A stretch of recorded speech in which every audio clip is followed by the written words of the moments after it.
오늘 우리는 어떤 가나안 여인이 예수님께 나와서 간청한 이야기를 읽었습니다. 예수님께 나와서 정말 자신의 딸을 좀 고쳐달라고, 우리 딸을 좀 살려달라고 울부짖는 그 가나안 여인이 있었는데요. 그 가나안 여인의 간청이 얼마나 애절했겠습니까?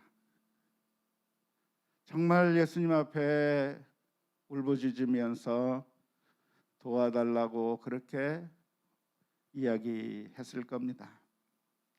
하지만 놀랍게도 예수님께서는 예수님 같지 않은 반응을 보이셨습니다. 우리가 생각하기에 예수님은 어떤 예수님인가? 사랑이 많으신 예수님, 우리를 돌보시는 예수님, 우리에게 많은 것을 주시기 원하시는 예수님이라고 우리가 생각하는데, 놀랍게도 예수님께서는 아주 매정한 모습을 보여주셨어요. 뒤에서 소리 지르는데 아는 척도 하지 않은 거예요.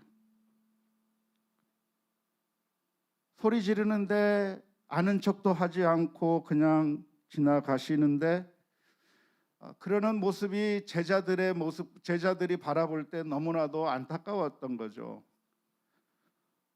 그래서 제자들이 예수님께 나와서 얘기를 하는 겁니다. 예수님, 좀 어떻게 좀 반응해 주세요.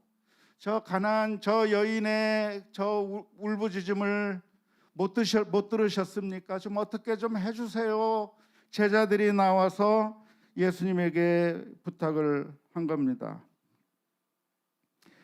하지만 예수님께서 해주신 대답은 아주 참 차가웠습니다.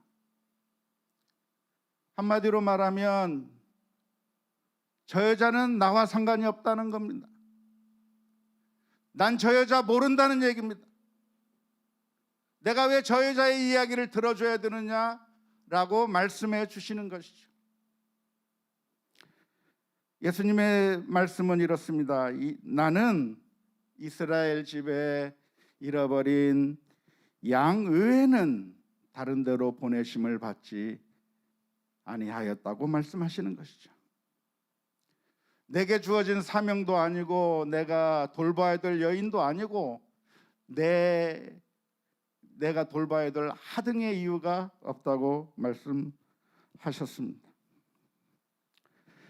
그런데 이 여인이 다시 한번 나와서 간청합니다. 도와달라고 간청하는데, 그런데 이번에 나온 예수님의 대답은 더 정말 충격적인 대답이 예수님에게서 나왔습니다.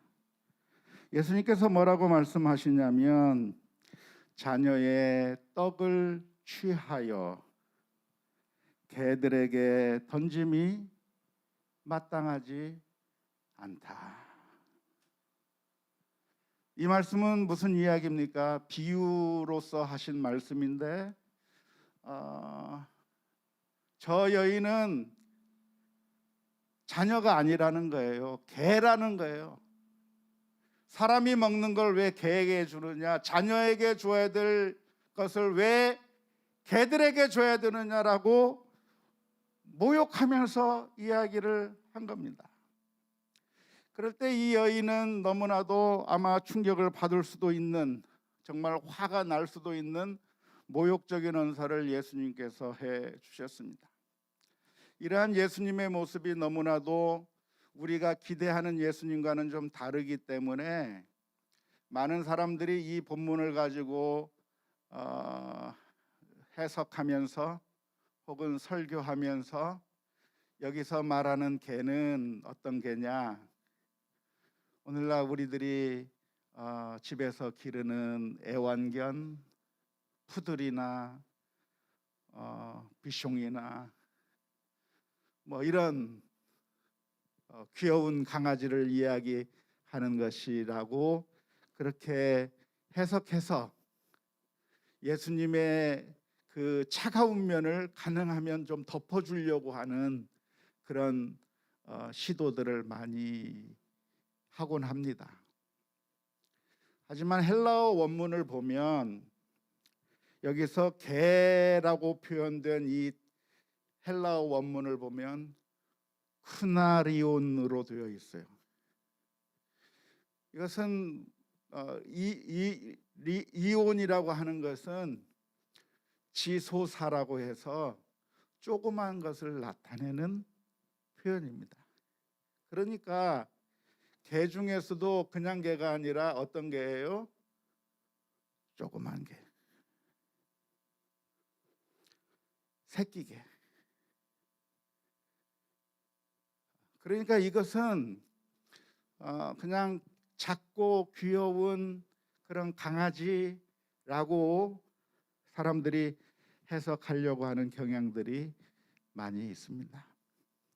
그런데 사실은 그런 강아지가 아니고 아주 심각하고도 모욕적인 표현입니다. 이스라엘 민족에게 있어서 가장 혐오하는 동물이 두 개가 있는데 하나는 개요, 또 하나는 돼지예요. 돼지와 개를 유대인들은 가장 혐오하는 그런 짐승으로 여겼어요.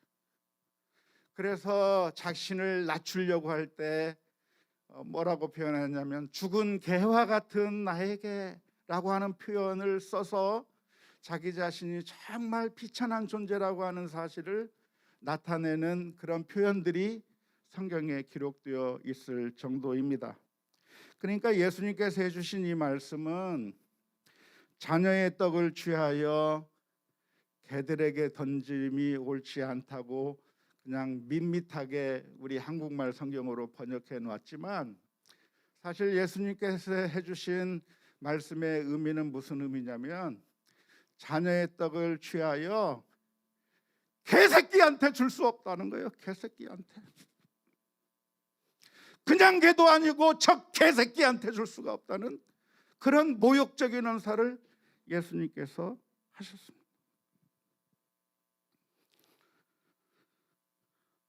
놀라운 것은 이 여인이 그런 모욕적인 이야기를 듣고도 그냥 그 자리를 떠나지 않았습니다. 모욕적인 이야기를 듣고도 예수님 앞에 엎드렸는데 그 여인은 생각하기를 뭐라고 이야기했냐면 주여 올소이다마는 개들도 제 주인의 상에서 떨어지는 푸스기락이라도 먹지 않습니까? 그러니 내게 줄 수 있는 것이 없다고 할지라도 자녀의 떡을 취해서 내게 줄 것은 아니고 자녀들 다 먹이고 자녀들 다 배불리 먹이고 그래도 혹시 조금이라도 남는 게 있으면 그것을 달라고 정말 자존심 다 내려놓고 예수님 앞에 엎드렸는데 그렇게 이 여인이 예수님에게 자존심을 내려놓았던 이유가 무엇이겠습니까?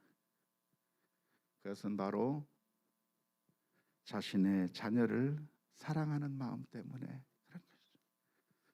이 아이를 위해서라고 한다면 모욕도 참을 수 있고 수치도 참을 수 있고 이 아이에게 좋은 것을 해줄 수 있다고 한다면 내가 아주 무시당하고 욕먹는 것은 괜찮다고 하는 그런 마음을 가지고 이 여인이 예수님 앞에 엎드린 겁니다. 오늘 이 본문의 말씀을 보면 왜 예수님께서 예수님답지 않은 모습을 보이시는가? 그것은 우리가 성경을 보면서 이것은 예수님께서 이 여인의 믿음을 시험하시려고 하는 거구나 라고 우리는 잘 압니다. 그런데 사실은 우리들에게 교훈을 주시기 위함인데요. 그것은 무엇이냐면 우리 모두가 다 아무런 권리가 없다는 것을 알게 해주시기 위해서 이런 퍼포먼스를 하시는 것이죠. 우리는 권리가 있는가? 하나님과 우리 사이에 우리가 하나님께 어떤 권리를 가지고 있는가라고 질문을 던지면 우리는 아무런 권리가 없어요. 하나님, 나에게 이거 해주세요. 이 문제 해결해 주세요. 이것 좀 어떻게 좀 해주세요라고 우리가 하나님 앞에 나와서 기도하는데, 우리가 하나님 앞에 기도할 때 하나님께서 반드시 우리들의 기도를 들어주어야만 하는 필연적인 이유가 있느냐면 없어요. 우리가 착각하는 것이 무엇이냐면 하나님은 반드시 우리의 말을 들어야 하고 우리가 원하는 대로 해줘야 되고 우리가 기도하는 대로 다 들어주어야 된다라고 생각을 해요. 하나님은 반드시 우리의 말대로 행해 주어야 된다고 생각하고 있는 것이죠. 마치 알라딘의 마술 램프를 가지고 있는 그 알라딘이 그 램프를 문지르면서 튀어나온 그 거인에게 요구하면 그 거인이 아무 소리도 안 하고 주인의 명령이라고 하면 다 해주는 것처럼 하나님도 어떤 하나님이기를 원하는가? 하나님도 그런 거인이었으면 좋겠다는 거예요. 하나님이 나의 하나님이 아니라 하나님이 그런 거인처럼 내가 편리하게 사용하고 싶을 때 사용하고 내가 쓰고 싶을 때 쓰고 내가 관심 없을 때는 그냥 저만큼 처박아 두었다가 내가 필요할 때만 나가서 하나님 앞에 하나님 이거 해줘 그러면 하나님이 예 알겠습니다 하면서 나의 종이 되어주기를 바라는 마음이 우리들의 마음 가운데 있습니다. 그런데 예수님께서 이 가나안 여인을 향해서 해주시는 말씀이 무엇이냐면 무슨 자격으로 무엇에 근거해서 고쳐달라고 하느냐, 네가 무슨 권리로 나에게 이것을 요구하느냐를 돌아보게 하시는 거예요. 우리는 하나님을 향해서 명령하고 싶어 합니다. 기도한다고 하지만 사실은 하나님을 복종시키기를 원하는 거죠. 가인과 아벨이 제사를 드리면서 가인이 제사를 드리면 하나님께서 당연히 제사를 받아줘야만 하는 것이, 내가 하나님 앞에 제사를 드렸는데 내 제사를 안 받아줘? 화가 나는 거예요.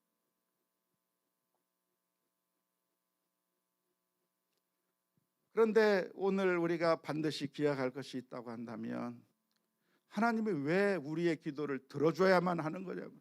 왜 들어줘야 될 이유가 뭐가 있냐면 더러운 죄인들이 아무것도 공로가 없고 연약한 우리가 어떻게 하나님에게 요구하면 하나님께서 우리의 기도를 들어주어야만 하느냐 하는 거예요. 예전에 어떤 청년이 제가 심우하던 교회에 나왔는데 신앙생활 하다가 얼마 있지 않아서 교회를 떠났습니다. 그래서 물었어요. 왜 안 보이냐 했더니 기도해도 하나님이 응답하는 것 같지 않아서 아니 별거 없구나 하고 나왔다는 거예요. 우리의 마음 가운데 뭐냐면 하나님 내가 금요 기도에 나와서 기도했잖아요. 근데 왜 안 들어줘요? 하나님 내가 100일 기도했잖아요. 왜 안 들어줘요? 하나님 내가 금식하면서 기도했잖아요. 왜 안 들어줘요? 다 들어줘야지. 내가 이 정도 하면 다 들어줘야 되는 거 아니에요? 당연히 하나님께서 내 기도에 응답해 줘야 되는 거 아니에요? 라고 하는 그런 마음을 가지고 있는 우리들을 향해서 주님께서는 무슨 자격으로 그것을 요구하느냐라고 우리 자신을 돌아보기를 원하시고 계시는 것이죠. 놀라운 것은 이 가나안 여인은 자기가 주님께 나와서 주님으로부터 받아낼 수 있는 당연한 권리가 없다고 하는 것을 그대로 인정했어요. 내가 100만 원어치 냈으니까 100만 원어치 상품을 달라고 요구하는 그런 권리가 있는 게 아니라 나는 하나님 앞에 내어놓는 것이 아무것도 없는데, 그래서 우리가 아무것도 요구할 권한이 없다고 하는 사실을 이 가나안 여인이 깨달은 거예요. 그럼에도 불구하고 가나안 여인이 엎드릴 수 있는 것은 우리 주님의 은총 앞에 엎드리는 겁니다. 주님, 나를 불쌍히 여겨 주옵소서. 내가 권한이 있어서 주님께 요구하는 것이 아니라 나를 불쌍히 여겨 주옵소서. 놀라운 것은 예수님께서는 그 여인에게 은혜를 베풀어 주시고 그 여인의 기도에, 간구에 응답해 주신 줄로 믿습니다. 사랑하는 성도 여러분, 오늘 우리는 기도의 자리로 나왔습니다. 기도의 자리로 나왔는데 우리가 하나님 앞에 요구할 자격이 없어요. 우리가 이만큼 충성했으니까 하나님 내놔요 할 수 있는 물물 교환의 자격이 없어요. 놀라운 것은 그런데 그 하나님께서 저와 여러분들을 사랑해 주시기로 하셨습니다. 저와 여러분들을 불쌍히 여기셨어요. 그러시고 우리를 너무나도 사랑하셨기 때문에 아무런 공로가 없는 우리를 위하여 하나님께서는 모든 것을 다 내어 주시기로 하셨습니다. 놀라운 것은 하나님께서는 우리에게 아무런 자격도 아무런 공로도 없는 우리를 향해서 하나님께서는 다 내어 주시겠다고 하셨어요. 심지어 누구까지 내어 주셨는가? 하나밖에 없는 아들도 우리를 살리시기 위해서라고 한다면 십자가에 내어 주시기로 하셔서, 그래서 예수님께서 십자가 위에서 못 박아 죽으셨습니다. 예수님의 말씀에 자녀의 떡을 취하여 개들에게 던질 수 없다고 하는 것은 그 누구나 다 인정할 수밖에 없는 진리인데, 하나님께서 하신 일은 무엇인가? 자녀의 떡을 빼앗아 우리에게 준 것이 아니라 자녀의 목숨을 빼앗아 우리를 살리시기 위해서 내어주시고, 그래서 저와 여러분들을 구원해 주시고 사랑해 주신 것이 하나님의 사랑이요 놀라운 복음인 줄로 믿습니다. 성경 말씀 로마서 8장 32절 말씀 가운데 그런즉 자기의 아들을 아끼지 아니하시고 우리를 위하여 그 아들까지 내어주신 우리 주님께서, 우리 하나님께서 그 아들과 함께 모든 것을 은사로 주시지 아니하겠느냐 말씀하셨습니다. 오늘 우리가 기도하는 것은 내가 자격이 있어서가 아니라, 우리가 얼마나 많이 기도해서가 아니라, 우리가 얼마나 많은 헌금을 하고 얼마나 많은 열정을 다했느냐에 따라서 하나님 앞에 나와서 내가 이만큼 했으니까 내놓으세요 라고 할 수 있는 것이 아니라, 오늘 우리의 기도가 하나님 앞에 들려질 수 있는 유일한 근거는 하나님은 사랑의 하나님이시라고 하는 것입니다. 자녀의 떡을 빼앗아 줄 수 없는 그런 것인데, 자녀를 위해서라고 한다면 모욕을 당하면서까지라도 참을 수밖에 없는 것이 그게 자식인데, 그 자식을 목숨을 하나님께서 내어주셔서 우리에게 구원을 베풀어 주시는 하나님의 은총이 있기 때문에 저와 여러분들이 오늘 하나님 앞에 담대히 나아올 수 있는 줄로 믿습니다. 오늘 기도하는 것은 내 힘과 내 정력과 내 모든 능력과 어떤 그 열심에 따라 기도하는 것이 아니라 하나님의 은총 앞에, 하나님의 은혜 앞에, 한없이 넓으신 주님의 사랑 앞에 그 사랑 바라보며 주님 불쌍히 여겨 주옵소서. 하나님 내 문제를 봐주시옵소서. 하나님 나의 아픔을 돌봐 주옵소서. 하나님의 자비하심에 간구하며 나아가는 우리 모두가 다 될 수 있기를 주님의 이름으로 축원합니다.